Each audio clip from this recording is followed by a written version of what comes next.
Salam à toutes et à tous. Aujourd'hui, on va traiter l'exercice 41 physique. On commence. Donc, voilà l'énoncé de l'exercice. Donc, nous avons le dipôle RL. Nous avons ici le générateur. Donc, on va parler de l'établissement du courant, c'est-à-dire un échelon de tension montant. Lorsqu'on dit échelon de tension montant dans le cas de RL, on ne parle pas de la charge, c'est pas comme le condensateur. Ici, on parle de l'établissement du courant. Nous avons les données, la force électromotrice du générateur, la résistance du conducteur ohmique, l'inductance de la bobine et la résistance de la bobine. Alors, une petite explication, un petit rappel. Quand le circuit est ouvert, la tension entre les bornes de R et L, ça fait 0. Par contre, ici, la tension entre les bornes de générateur, elle est différente de 0. C'est égal à E égale 12 volts. Alors, lorsqu'on va fermer l'interrupteur, c'est-à-dire on va passer de 0 à 12. C'est ce qu'on appelle échelon de tension montant. Voilà, donc ce qui nous intéresse, c'est l'établissement du courant. Première question, représentée en convention récepteur, les tensions UR et UL, respectivement aux bornes du conducteur ohmique et aux bornes de la bobine. Alors, la convention récepteur, c'est que, voilà, je viens de représenter. Alors, la représentation de la tension, ça doit être opposé au sens, voilà, positif, considéré du courant. Alors, si vous prolongez le sens du courant, donc on aura le courant de la gauche vers la droite et voilà l'orientation de la tension. Cette situation, ça s'appelle la convention récepteur. On considère les dipôles comme des récepteurs. Voilà, je vais écrire ici, voir le montage. Et on passe à la question 2. Établir l'équation différentielle vérifiée par le courant. Alors, on va commencer par la loi d'additivité de tension. D'après le schéma, UL plus UR, cette tension ici, c'est exactement égal à cette tension. C'est comme si on a divisé cette tension en deux tensions. Donc, on va additionner les deux. UL plus UR égale à E. Et on remplace chaque tension par son expression. Il faut connaître ça. Ça, c'est le cours. La tension de la bobine à connaître par cœur, c'est RI plus L, la dérivée du courant. Puis UR, la loi d'Ohm, c'est égal à R fois I. Le tout égal à E. On peut factoriser par le courant ici, petit r et grand R. On aura l'expression suivante. L fois la dérivée du courant égale à la résistance totale, grand R plus petit r fois I. Le tout égal à E. Et puis on divise le tout par la résistance totale. D'où l'expression finale, on aura L sur grand R plus petit r fois la dérivée du courant, plus le courant, le tout égal à E sur R plus R, la résistance totale. Voilà notre expression de l'équation différentielle. Question numéro 3. La solution de l'équation différentielle précédente, c'est-à-dire celle-là, est I égale à A facteur de 1 moins exponentielle moins T sur taux. Déterminer les expressions des constantes A et taux. Donc, ce sont des constantes, et lorsqu'on dit des constantes, vous pouvez utiliser votre équation à n'importe quel instant. Alors, elle est toujours valable. Si ça, c'est une solution, on va la remplacer dans l'équation différentielle. Je prends une nouvelle page. Alors, on va remplacer la solution dans l'équation différentielle. Donc, j'ai besoin de l'équation différentielle. La voilà. Alors, je vais remplacer le courant, mais j'ai besoin de la dérivée. Donc, j'effectue tout d'abord la dérivée. Voilà, la dérivée de toute cette quantité, c'est A. 1, c'est une constante, sa dérivée, c'est égal à 0. La dérivée de l'exponentielle, ça fait moins 1 sur taux. Avec le moins, ça devient plus 1 sur taux. Donc, on aura A fois 1 sur taux, fois exponentielle moins T sur taux. Je remplace le courant et la dérivée, et j'obtiens l'expression suivante. J'ai remplacé la dérivée par son expression, et je remplaçais le courant aussi par son expression. Alors, on va développer ce produit que nous avons ici. On aura A fois 1, moins A fois exponentielle. Voilà, je l'ai fait ici. Puis on factorise. Nous avons A exponentielle moins T sur taux et A exponentielle moins T sur taux. Voilà, après avoir factorisé, on aura L sur R total fois 1 sur taux. Voilà. Ici, on aura moins 1. Je l'ai fait ici. Et je garde A. Et le tout égale à E sur R total. Voilà, plus A, le tout égale E sur R total. Je fais passer cette quantité vers la gauche. Voilà, et on obtient l'équation finale. Alors ici, on remarque que nous avons une grandeur qui est variable, nous avons le temps, une grandeur variable, et le tout égale à une valeur constante qui vaut 0. Donc forcément, la quantité que nous avons ici, elle vaut 0.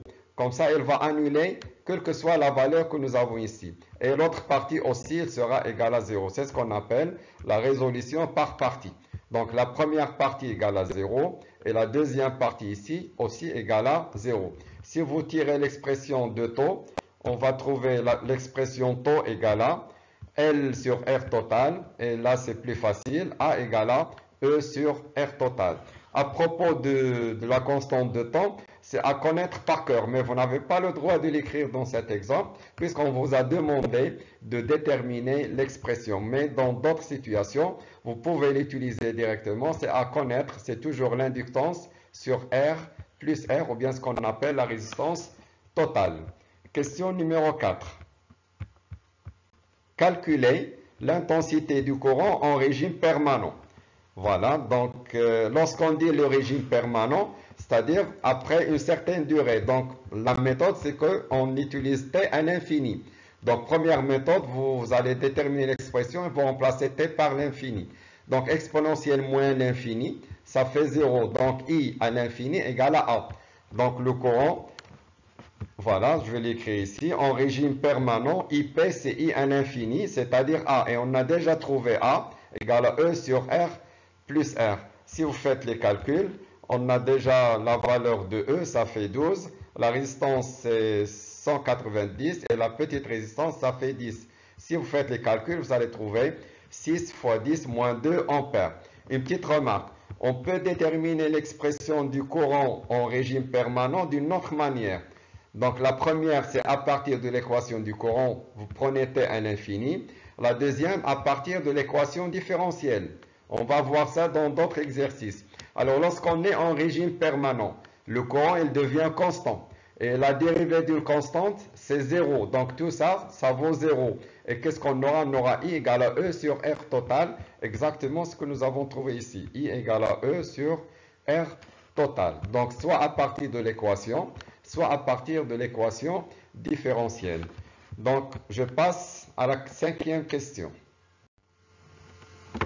La cinquième question, donc on nous demande ici de donner l'expression numérique de la tension UR, c'est-à-dire la tension en borne du conducteur ohmique. Voilà, donc on aura l'expression, sachant que UR égale à R fois I, et je vais remplacer l'expression du courant, c'est-à-dire A facteur de 1 moins exponentielle moins T sur taux. Et puis on passe au calcul. Alors on va remplacer la constante de temps taux. Qu'est-ce qu'on a trouvé dans la question précédente? Taux égale à L sur R total. Si vous remplacez 0,1 sur 190 plus 1 égale à 5, 10 moins 4 secondes. On va rappeler ça après. Taux est là la dimension du temps. Donc on va faire l'équation dimensionnelle dans d'autres questions. Puis nous avons l'expression de A égale à E sur R total. Si vous faites les calculs, on a déjà fait, on a trouvé 6, 10 puissance moins 2. Alors je remplace ces deux grandeurs. On aura l'expression finale. UR égale à R. R c'est 190. La constante A égale à 6, 10 moins 2. Je l'ai remplacé ici. Le tout facteur de 1 moins exponentielle moins T sur taux. Et taux égale à 5, 10 moins 4. Donc 1 sur 5, 10 moins 4. Et je fais les calculs. On va trouver l'expression et les résultats suivants, c'est-à-dire 11,4. Tout ça, il vaut 11,4. 1 sur 5, 10 puissance moins 4. Il vaut 2, 10 puissance 3 taux. Et voilà l'expression numérique. Si on vous demande l'expression littérale, ben vous allez laisser l'expression, vous remplacez A par E sur R plus R et vous laissez tout ça en fonction des paramètres de l'exercice. Donc, dans les exercices, vous avez deux cas, soit l'expression littérale, soit l'expression numérique. Question numéro 6. Quelle est la nature de l'énergie emmagasinée dans la bobine? Puis calculer sa valeur à l'instant T égale à taux. Donc, la bobine, comme le condensateur, tous les deux, ils emmagasinent de l'énergie. Je rappelle le condensateur. Le condensateur, il emmagasine l'énergie sous forme d'énergie électrique. Mais la bobine, elle emmagasine l'énergie sous forme d'énergie magnétique. Donc ça, c'est à connaître. C'est une question de cours. L'énergie emmagasinée dans la bobine, c'est de l'énergie magnétique. C'est un champ magnétique comme les aimants que vous avez vus dans des années, ou bien les années précédentes. Alors, comment on va calculer? On va rappeler l'équation, ou bien l'expression de l'énergie. L'énergie magnétique, c'est 1 demi L fois I au carré. Et vous avez l'expression du courant. Voilà, vous avez l'expression numérique, ou bien l'expression littérale. Je vais prendre l'expression littérale, donc je vais avoir A, facteur de 1 moins exponentielle moins T sur tout, le tout au carré. Et puis, voilà, donc je remplace T par taux. On veut calculer l'énergie à l'instant T égale à taux. Donc je remplace l'instant T par taux. On aura taux sur taux, c'est-à-dire moins 1. Donc on aura l'expression 1 demi L, facteur de A, facteur de 1, moins exponentielle moins 1. Et je remplace L et A par leur valeur numérique. Alors on va finir par l'application numérique. On aura 1 sur 2 fois 0,1.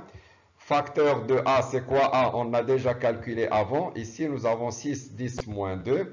Facteur de 1 moins exponentielle moins 1 et le tout au carré. Si vous faites les calculs, vous allez trouver 7,2 fois 10 puissance moins 5 joules, l'unité du système international de l'énergie. Petit m, ça veut dire l'énergie magnétique. Voilà, j'espère que c'est clair. Au prochain exercice. Bon courage et merci.